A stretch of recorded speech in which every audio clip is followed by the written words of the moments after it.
സഹോദരരെ, വിശുദ്ധ പൗലോസ്ലീഹ റോമാർക്കാർക്ക് എഴുതിയ ലേഖനം 9-ാം അധ്യായം 30 മുതൽ 33 വരെയുള്ള തിരുവചനങ്ങൾ. അപ്പോൾ നമ്മൾ എന്തു പറയണം?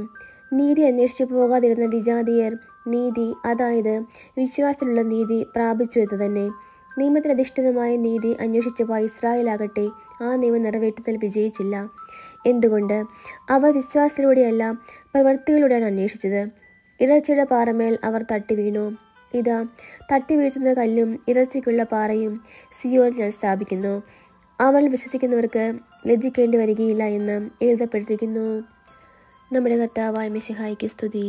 സഹോദരനെ, വിശുദ്ധ യോഹന്നാൻ എഴുതിയ സുവിശേഷം 10-ാം അധ്യായം 31 മുതൽ 39 വരെയുള്ള തിരുവചനങ്ങൾ. യഹൂദർ അവനെ എറിയാൻ വീണ്ടും കല്ലെടുത്തു. യേശു അവരോട് ചോദിച്ചു, പിതാവിൽ നിന്നുള്ള അനേകം നല്ല പ്രവൃത്തികൾ ഞാൻ നിങ്ങളെ കാണിച്ചു. ഇവയിൽ ഏത് പ്രവൃത്തി മൂലമാണ് നിങ്ങൾ എന്നെ കല്ലെറിയുന്നത്? യഹൂദർ പറഞ്ഞു, ഏതെങ്കിലും നല്ല പ്രവൃത്തികൾ മൂലമല്ല, ദൈവദൂഷണം മൂലമാണ് ഞങ്ങൾ നിന്നെ കല്ലെറിയുന്നത്. കാരണം മനുഷ്യനായിരിക്കെ നീ നിന്നെ തന്നെ ദൈവമാക്കുന്നു. യേശു അവരോട് ചോദിച്ചു, നിങ്ങൾ ദൈവങ്ങളാണെന്ന് ഞാൻ പറഞ്ഞു എന്ന് നിങ്ങളുടെ നിയമത്തിൽ എഴുതപ്പെട്ടിട്ടില്ലേ?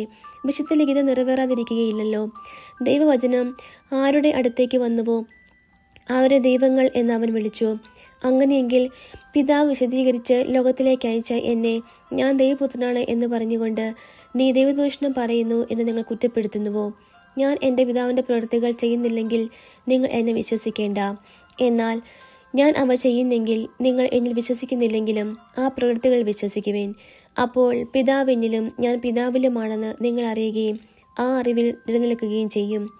വീണ്ടും അവർ അവനെ ബന്ധിക്കാൻ ശ്രമിച്ചു, എന്നാൽ അവൻ അവരുടെ കയ്യിൽ നിന്ന് രക്ഷപ്പെട്ടു. നമ്മുടെ കർത്താവായ മിശിഹായ്ക്ക് സ്തുതി.